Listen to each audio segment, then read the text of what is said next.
TM. So, greetings, Facebook world. We're doing Facebook Live today at 11:30. If you are here, fantastic, yay. If not, you can watch it later. So this has been kind of crazy as far as my schedule goes to do Facebook Live. Hey, Chris.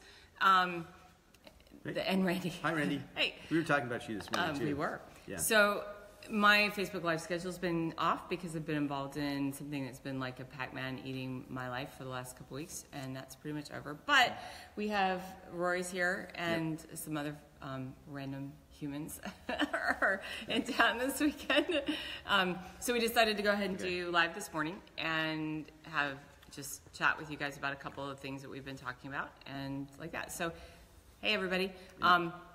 And as you guys are, hi Lisa. Anyway, this is on my phone. So if it gets, we'll try to watch stuff as it comes up. Paul's watching. He's right there. He's right here. Right. We will hold questions to the end, but you can put them in there if you have questions, and we'll come back around and answer them when we get to the end as best we can. And as always, if you watch this later and have questions or comments you want to put on there, we'll come back and monitor it through the weekend. So like that. All right. They will. I probably won't. Say something profound. No, I don't want to. No. Can't make me new. We're all getting together. We do have some stuff on the bullet points we want to talk about. But they're also showing me how to do Facebook Live, so I'm learning today. All the things. All the things, yes. Names are coming up. People are bouncing. It's a little odd. And we're both under our necessary 4 cups of coffee in order to actually be lucid. Yeah, so this is the 4th. I should be okay in a few minutes. Adulting is questionable. It's hard. It's hard. Which was a nice segue. Yeah, true story. Okay, psychologists make up words. You all know that.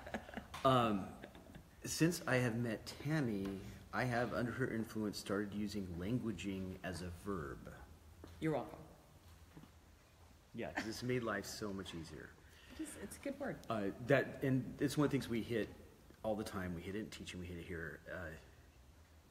As Tammy would say, how do we language this? How do you get stuff into your head? How do you get stuff into your student's head? But a lot of it, more importantly for me, is the way that you use words absolutely changes how you feel about what you're doing. And there are some really deep, dark, possible mistakes in that. And one that came up recently is force versus violence. And this has come up a couple times, and we all want to believe that good guys and bad guys are a completely different species. They do different things, they do them for different reasons, they do them in different ways. And that's not my experience. We do the same things, we do them for different purposes. If a bad guy grabs you, handcuffs you, and throws you in the back of a van, bad shit's gonna happen. If a good guy handcuffs you and cinches you and throws you in the back of the van, it's to prevent bad stuff from happening. And that's one of the things when we use language like, well, police officers don't use violence, they use force. One of the really comfortable things, and one of the things I'm most afraid of, is you start justifying what you're doing is not the same thing. Yeah, it's not, particularly is not violence. I have a habit of using the worst words I could when people would talk to me about martial arts. It's like, no, I'm a thug. I was paid to beat people up. I was paid to do violence to another human being. Because we don't need anyone on pedestals. We don't need anyone thinking they're special. We especially don't need anyone thinking anything they do is automatically good because of who they are or what their job description is or the little fuzzy feelings that they have inside them. Yep. And this distinction came up when we were in Vancouver for Violence Dynamics there in December. That's where it came up, but it's not new. No, it's not new. Yeah, I mean, it's been around. But it came up in a really big way there in a discussion where... Funny way. Yeah.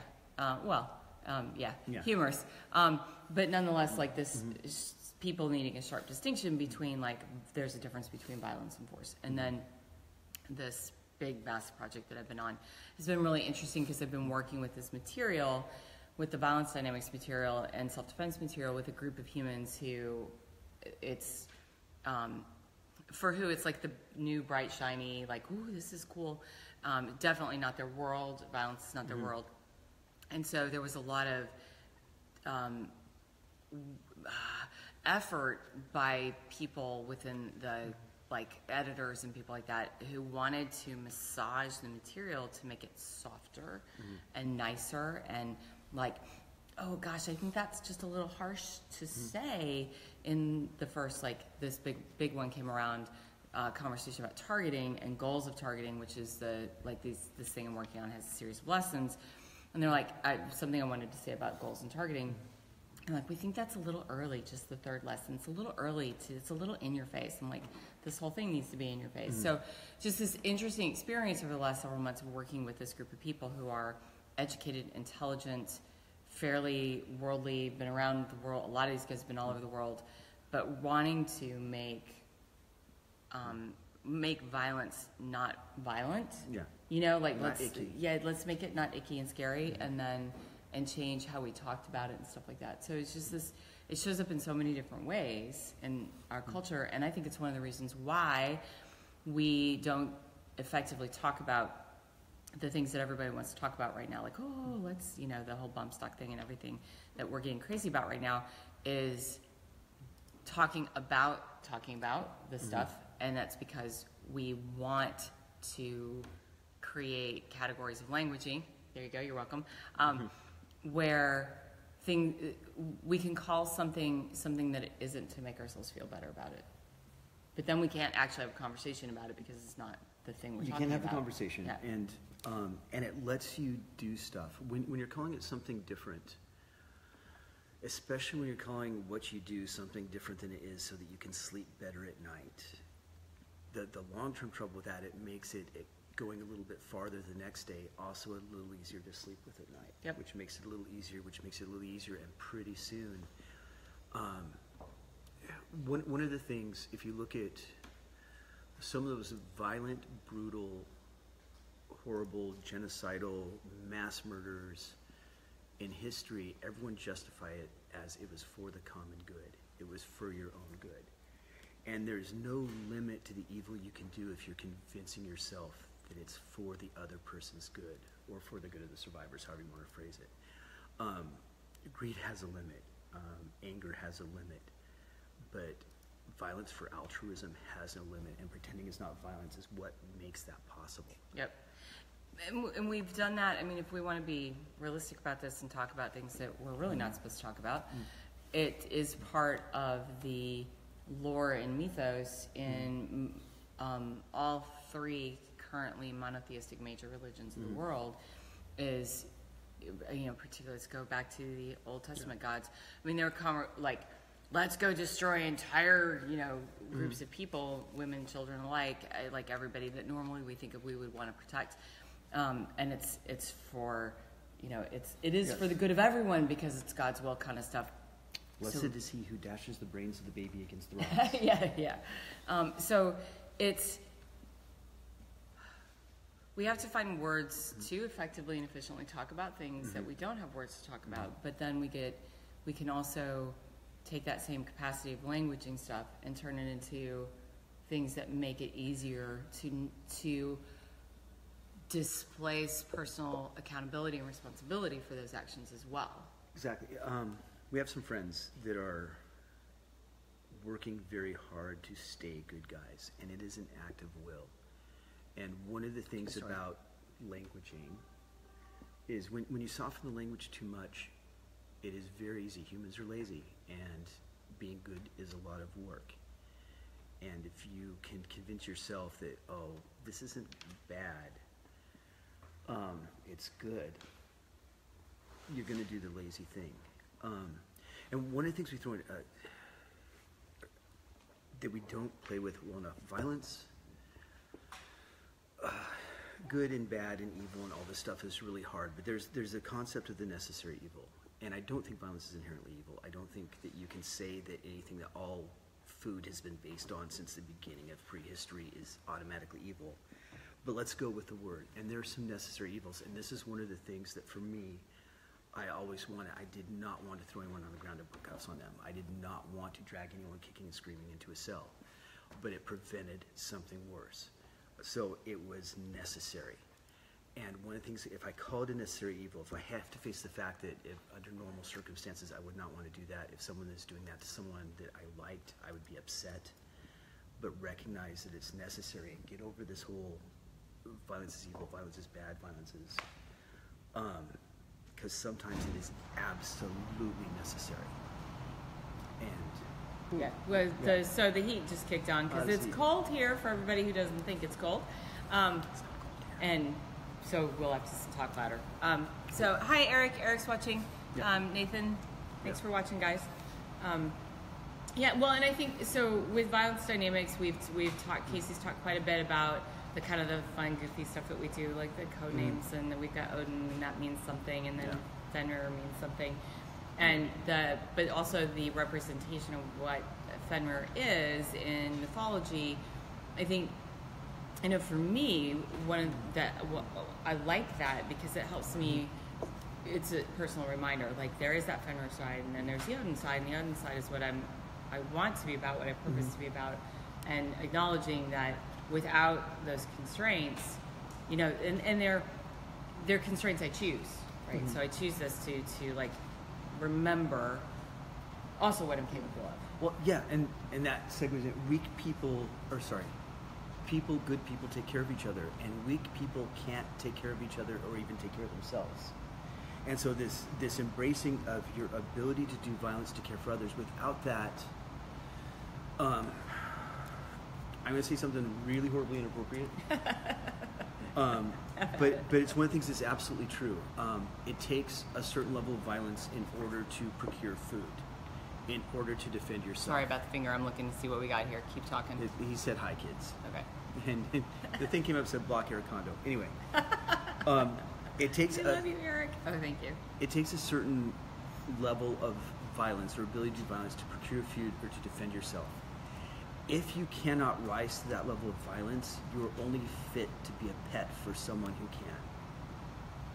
That's the only place that you can be in the universe. And I know how horrible that sounds. I know that how offensive, but basically, if you can't kill your own food, someone else is killing it for you. And it doesn't matter whether it's a plan or not. If you can't defend yourself, you're dependent on someone else to take care of that for you. Your cat is more competent than you at that, and that's fundamentally fucked up. Yeah, and we've made it. Well, I was going to words. We are, you know, okay. So staying with things that are probably going to get me in trouble politically and correct, blah blah blah. And this is not meant as a political conversation. It's just a reality. And Malcolm's frowning at me over there. Anything involving two or more people is political automatically. Yeah. So. Yeah. We are working. It appears that we are working really hard right now in our culture, in general, not just U.S. culture, but in general Western society, at making it very, very acceptable, appropriate, laudable to be a pet. Passivity has become a virtue. Yeah, that's become this thing that we're trying. Insane. Like, this is where you get the gold star. Yay, you! Because you have surrendered the majority of your capacity to take care of yourself. Well, and that's another languaging, another one of the words. Tammy and I have been working on a book on power for about 2 years now. Yeah. Power and power dynamics. And one of the things within that is that power, just the word power, people have an automatic reaction to it, but power is merely your ability to affect the world. And we have this ethic, and some of you have heard this from me enough, you're sick of it, but whoever wrote Power Corrupts, Absolute Power Corrupts Absolutely, there is, Lord Acton. Acton. Wrong person. But it was one of those, there has no better mechanism to keep good people weak than to tell them they'll magically turn into bad people if they get strong. Yep. And that's what that phrase says. And we've taken this just as a belief. It's like, oh, if I ever become effective, I'll turn into a bad person. That's bullshit. But part of that becomes a self-fulfilling prophecy, because once you throw it out there as an ethic, only bad people try to be stronger. They're the only ones who don't have a problem with it, and it shifts the weight to the bad people. When we were working on this, Meditations on Power is the working title. One of the things we had to work out is people have such a negative reaction to power. Do we call it that? Do we change language? In fact, we wrote an article. It's a chapter. It's not out there anywhere, I don't think. No, well, so maybe we did a spin-off article that we did put out there, and I don't think it didn't use, I think, power as a word necessarily. It was something else though that came up that was along the same lines though. It's like we used a word that was responsibility. You remember that one? Right. So wrote an article about, which was essentially about ownership, personal agency, personal authority, i.e. power. We didn't use the power word, we used the responsibility word. From a standpoint of like post being targeted, I'm going to use the word victimization, but somebody being on the receiving end of a violent encounter, and talking about responsibility from its Latin root, which literally means to respond, and that is where there's a lot of power that comes from in kind of putting your shit back together on the other side of something like, whoa, shit, this happened, my world just got rearranged. And there was objection from people who normally are like, yay, we like what you guys write. We're like, woo, this is guys. So got this whole conversation going from somebody who is not okay with the word responsibility because of its equivalent to blame. Yes. It means blame, and now we're victim blaming. It's like, no, we're using the word the way it's actually, like what it really means is to be able to respond, to be able to, on my own agency, respond to something that's happened as I choose. But because responsibility means blaming, they were like, oh, you can't use that word. It's like, find a better one, I'll use it, but we didn't get one. This is the total tangent, but tying into the language thing, how you frame things in your head controls your affordances, controls your possibilities. And one of the, Nathan just wrote, strong people are harder to kill and generally more useful. And within this context, we're talking about power. Yes, that's true for strength. It's also true for intelligence and people that can make connections and a whole bunch of other stuff. It's power is not just strength or money or compassion is a power. Your ability to influence people through art is a power. It affects the world. Anything that affects the world is a power. But where I was going to with the language thing, and specifically with that article on responsibility, the more how you see things controls what you can do. If you take no responsibility for something that happened to you, then you have not increased your capacity for preventing it from happening again. Yep, you're stuck. You're screwed. You're permanently a victim. Your ability to control future events of that type is based entirely on how much you own the original event. And it's not that either of these things are true. There are ways to look at it. And I prefer people to look at things in the way that makes them individually stronger. Wherever that sweet spot is on that dial of how much responsibility you want to take for a past event, wherever that sweet spot on the dial is for you, whichever one maximizes your power is the one I would encourage you to take. And it's your choice. No one else can make these for you. So choices. Yep. When we were talking about power is your ability to affect the world. Other synonyms that we consider choices. If you don't have power, you have no choices. Someone else controls you. Nathan. I hate that. So Nathan just popped up there. I knew you guys probably could see this better than we can, so we're reading things I'm sure everybody else already sees. Blame is, I hate that blame's a negative word. It's okay to accept blame if you did wrong, right? Hold it as synonymous. So it comes to, that comes to agency. And what you're saying, like wherever your sweet spot is that place where you get to go, okay, personal authority. What can I actually do to now affect the world, even if it's my world internally, and which I think in regards to things that happen to people, not just violence, but things that happen to people, like natural disasters, hurricanes, whatever. On the post side of the devastation of the event, if you're stuck going, and this is where, tangent, where having lived in the Gulf Coast for 25 plus years, people sometimes were just like, fuck it, I'm moving. I'm not going to stay here anymore. Which is agency. Which is a point of choice, right? A point of agency. I can choose to stay and rebuild. I can choose to move because I think that the weather is just going to continually destroy my life. But being able to acknowledge you can make a choice within that, as opposed to, well, this is where I live. I've always lived here. This is just what happens to me repeatedly over and over and over again. And then choosing not to prepare is also a choice. Yep. And so we'll just be flooded out of our home every so many years and feel bad and devastated for it, and then not do anything to change it.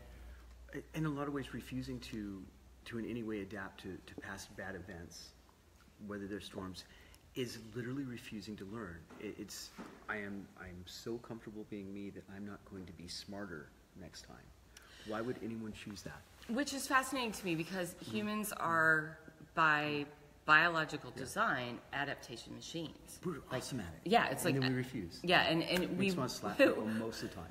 We adapted up through 160, 170,000 years of evolution, adaptation, and all of a sudden we've reached this like really cool high point of all this adaptation. And we're like, yes, we're incapable of adapting. What? No. How did you get here?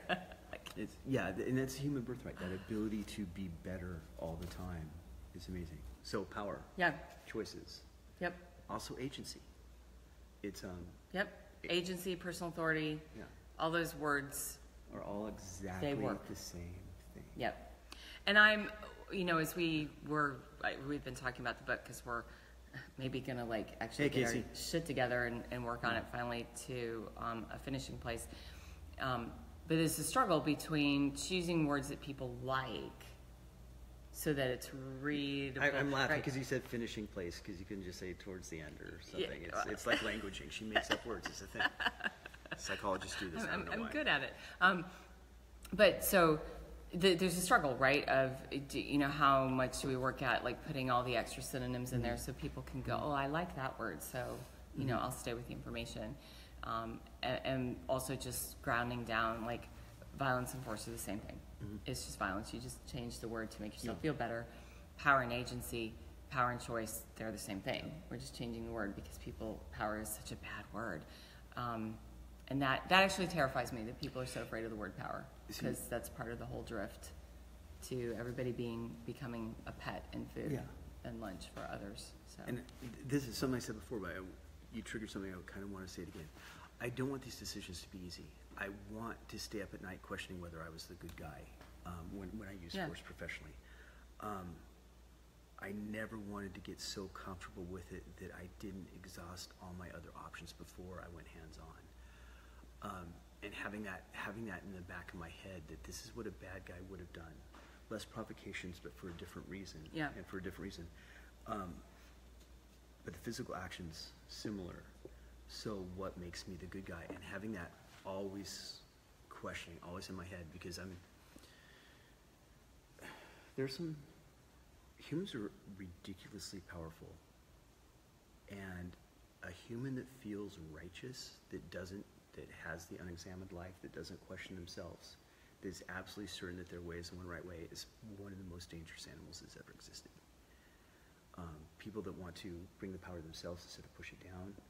And this is one of the things with this whole power and agency thing. It's not about the power and agency you have, or at least that's not the test for me.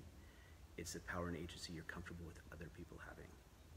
If you want to have all the power in the world but want everyone else as weak as possible, you're kind of a dick. Yeah, that's yeah. It's I like being surrounded by powerful people because they're more fun.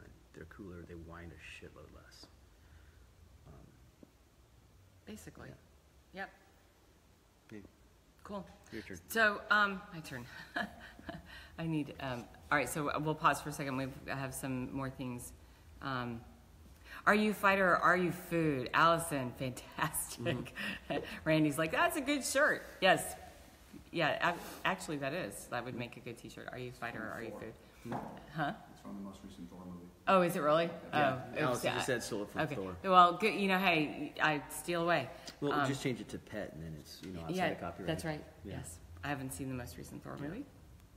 So we will. We're going to wrap this up here in a second, and because we have other adulting things we have to do today.